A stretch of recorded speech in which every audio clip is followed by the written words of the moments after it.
play here in the third quarter. Inbound to Seth. Now to Doyle on the left side. They go to Heidecker.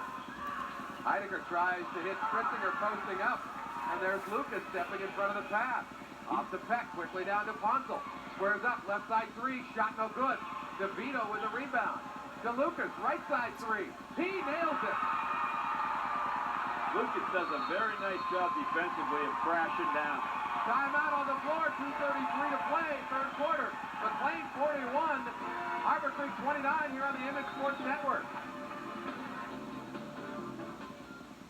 Stuff is breaking down all around me. How to get it fixed is dark to find me. There's only one place that I can depend on. My do-it-center store will help get the job done.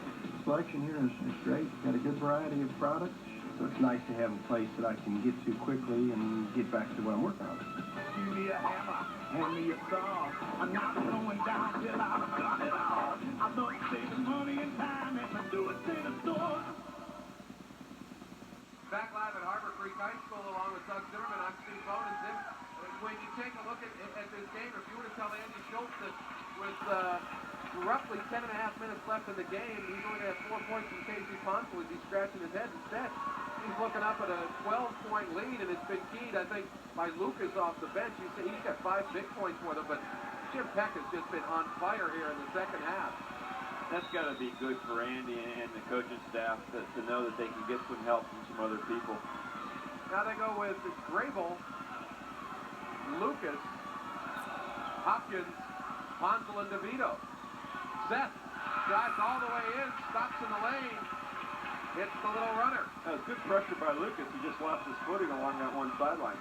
Now here's Hopkins, blocking foul against Orenja. That's 4. Hopkins will shoot 2. It wasn't the most favorite call that's been in the gym tonight, obviously, from the reaction of the crowd. Looked pretty good, though. We'll take a look on the Conway and O'Malley instant replay. You'll see Orenzia coming in.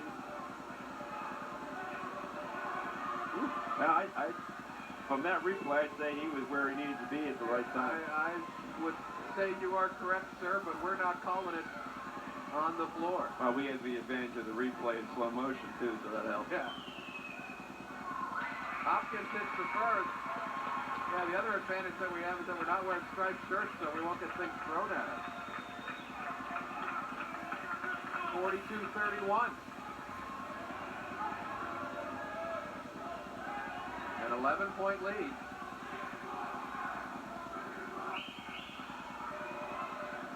Hopkins misses the second. So McLane leads by 11 with 2:05 to play third quarter, 42-31. Harbor Creek with the ball. They go to Doyle underneath. Shot up and good. Oh, that's a strong move, baseline by Pat Doyle. He's got that strength, the upper body strength, where he can, and his legs are thick too, but we'll see it here on the replay.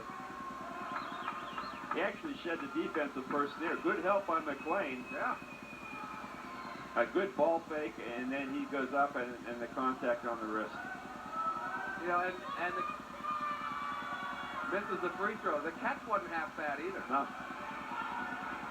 Here's Ponsel. Drives down the lane. On a blocking foul against Pat Doyle. So Ponsel will shoot 2. Getting back to McLean's defense a little bit, one of the things that Andy has the availability of is a lot of quickness, and he's done a good job of taking that quickness and allowing his guards to really crack down from the perimeter and help out in the low post. And Lucas has been just phenomenal at doing that. Ponsel shooting 2. It's the first.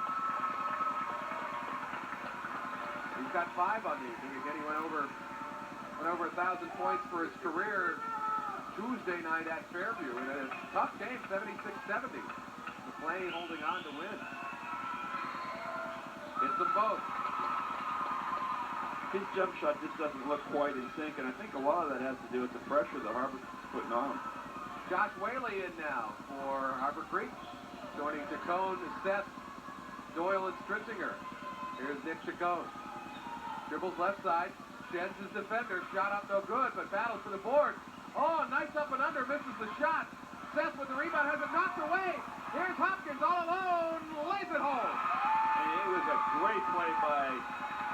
gamble of getting that, just a little touch pass while he was in the air to get it up the floor.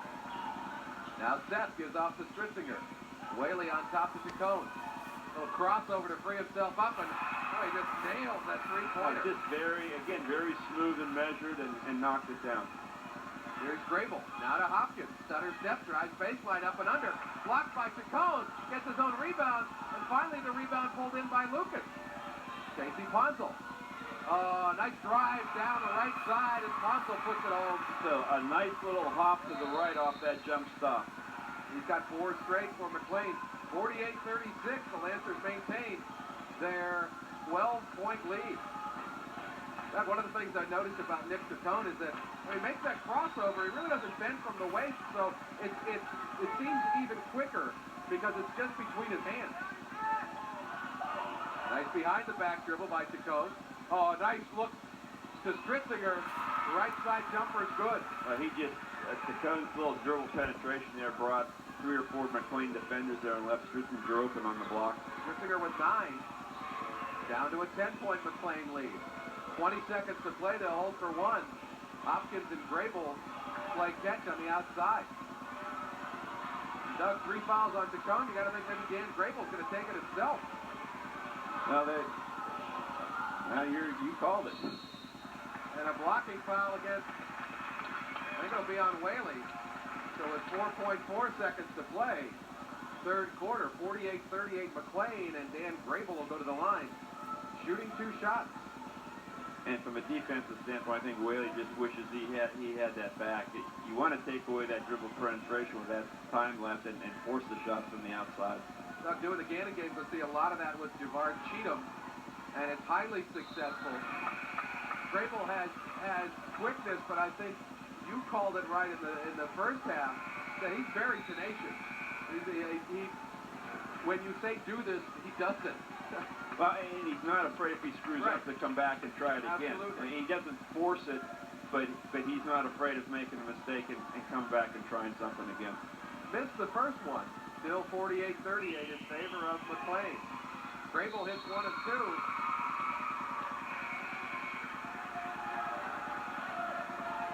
Now into the McLane lineup.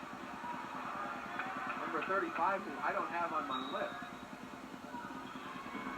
I'm sorry, Jason Graham. Inbound. Nice give and go. Stritzinger to Chacon. And the score at the end of 3 quarters, McLane 49, Harbor Creek 40. This is ECL Basketball, live on the Image Sports Network.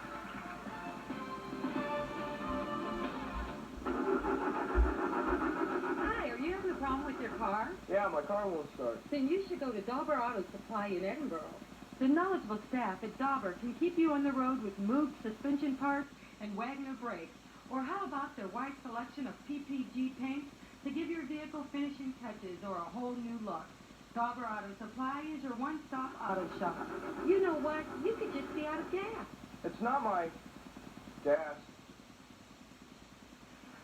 Back live at Harbor Creek High School along with Doug Zimmerman. I'm Steve Bowen. 8 more minutes to play. In that third quarter, Doug, McLane outscored Harbor Creek 24-13. Jim Peck scored 13 of those 24. In fact, he scored the first 10 points of the second half. Well, if that wasn't a career quarter for him, I don't know what would be. They were down by as many as 13, and now Harbor Creek's cut it to 9, and they get the ball to start. I think these first 2 possessions for them, both offensively and defensively, will be key, because if they can get back in this thing, cut it down to 7 and a stop. Here's Arengia, who's back in. Left side 3. Big move by Ben Arengia. Nice initial play coming out of the box to get them going. Cuts it to 6 at 49-43. Arengia has 6. Here's Grable with it. Now to Peck. His right side 3. He's got an answer. And Arengia was right on him defensively. 53-42. No, 52-43. Chacon with a 3-pointer. I think you saw this a little last night. Saw it a lot last night. Now Peck with a stutter step left side off to Grable on top.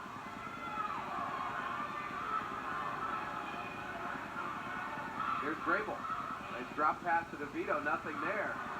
Back to Peck, back to Grable. Grable, deep three, nothing.